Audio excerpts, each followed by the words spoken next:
Welcome back. No surprise this week to see the media critique and misread my exclusive interview with President Trump last weekend when he responded to my question about whether outside agitators would emerge to create chaos on Election Day should it appear that Trump was winning.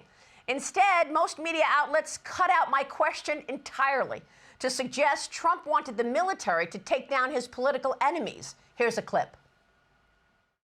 But I'm just wondering if these outside agitators will start up on Election Day. Let's say you win. I mean, let's remember, you've got 50,000 Chinese nationals in this country in the last couple of years. Yeah. You've got people on the terrorist watch list, 350 in the last couple of years. You've got, like you said, 13,000 murderers and 15,000 rapists. Right. What are you expecting? Joe Biden said he doesn't think it's going to be a peaceful Election Day. Well, he doesn't have any idea what's happening in all fairness. He spends most of his day sleeping.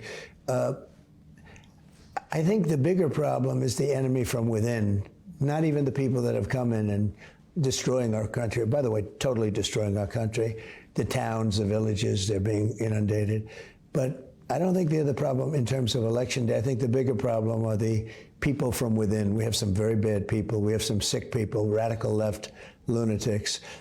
And I think they're and it should be very easily handled by, if necessary, by National Guard, or if really necessary, by the military, because they can't let that happen.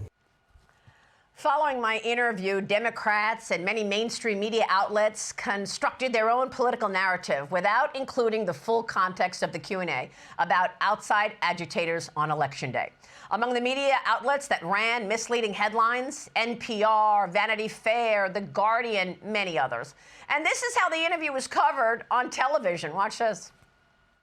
In a Fox News interview, the former president also suggested using the military to go after what he called the enemy from within on Election Day. It comes as former President Trump is deploying increasingly inflammatory rhetoric against his rival and suggesting using the military against what he described as domestic enemies. We're at the point where he's saying, I'm going to use the National Guard and the military to take my political enemies out of the country. But I'm talking about Donald Trump saying that he wants to use the National Guard and the military to go after the left. That's what he's saying. On the campaign trail, Trump this weekend stepping up his anti-immigrant rhetoric and suggesting he might use the military against, quote, radical left lunatics on Election Day. Joining me now in this Sunday Morning Futures exclusive is Trump Organization Executive Vice President and the son of the 45th President, Eric Trump. Eric, great to see you. Thank you for being here. Your reaction. Thanks, Maria. Listen, my reaction is very simple. I've lived this for 10 years, Maria. I mean, it started with the dirty dossier where they made up the most unthinkable things about my father. Then they went to the Russia hoax, and that hung over my father's presidency for a 3-year period of time. Then they tried to impeach him the first time. Then they went after Brett Kavanaugh. Then they tried to impeach him the second time.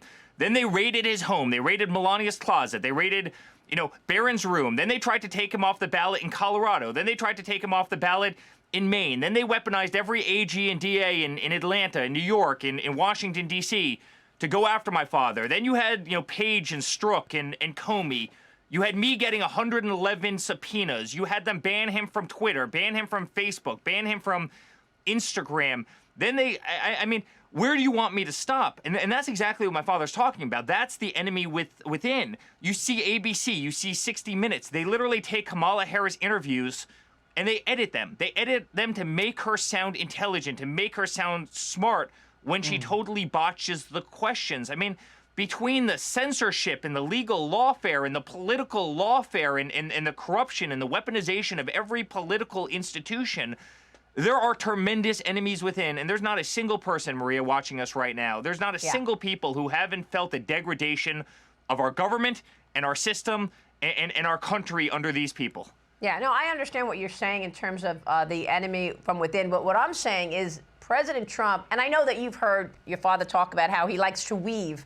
He goes to lots of different places, and then he weaves in the answer to your question at the end. And here, I was specifically asking him about the idea of outside agitators coming out, creating chaos on Election Day, should it appear that he was winning. And here, I mean, the media did not even include my question. I mean, it was amazing. Sure. Outlet after outlet, they took out my question on outside agitators entirely, and they just ran him talking about Adam Schiff or the enemy within and getting the National Guard. That's what I was Maria, referring to, and that was just really so incredible to me. They all did it, we've seen it. We've seen these outside agitators do it. They were leaving pallets of bricks on street corners in Chicago and in New York and in Minneapolis and in Portland, all over the place. People are going up, grabbing a brick, throwing it through a store window. We've seen this. This is what they've done time and time again. There's a lot of money that does agitate elections, that does agitate for the other side, and you better believe it's a very dangerous thing. Eric, let me ask you about the money, because you just heard Senator Bernie Sanders talk about billionaires who are supporting President Trump. And I know that we've talked a lot about Elon Musk, but when you compare it to the billionaires on the Democrat side, what do you want to say about that? I did mention George Soros, but I'm getting lots of feedback here after that interview saying, how can you say that Republicans have all the billionaires when in fact we know it's the opposite? What do you think it is? Yeah, well, Maria, I started laughing because I just happen to remember back to 2016 where my father funded pretty much his entire campaign because, he didn't have Hollywood and he didn't have those supporters, right? I think he raised $300 million, and I think Hillary Clinton raised $1.5 billion, including the super PAC. So it made me kind of chuckle when he talks about how there's more money in Republican politics than Democrat. I mean, they've had all of Hollywood for years and years and years. Look at these George Clooney fundraisers where they go out and they pull 300 people and they raise $100 million. I really don't want to hear it about, too much money in Republican politics where they've won that. It's interesting where my father has done incredibly well is from people donating $12 and $19 and doing that in masses because this country absolutely adores that man right on your screen. Not the people who are writing the $100 million checks. All right, we will leave it there. Good to see you, Eric Trump. Thank you so much. Trump Organization Executive Vice President Maria. Eric Trump. Thank you.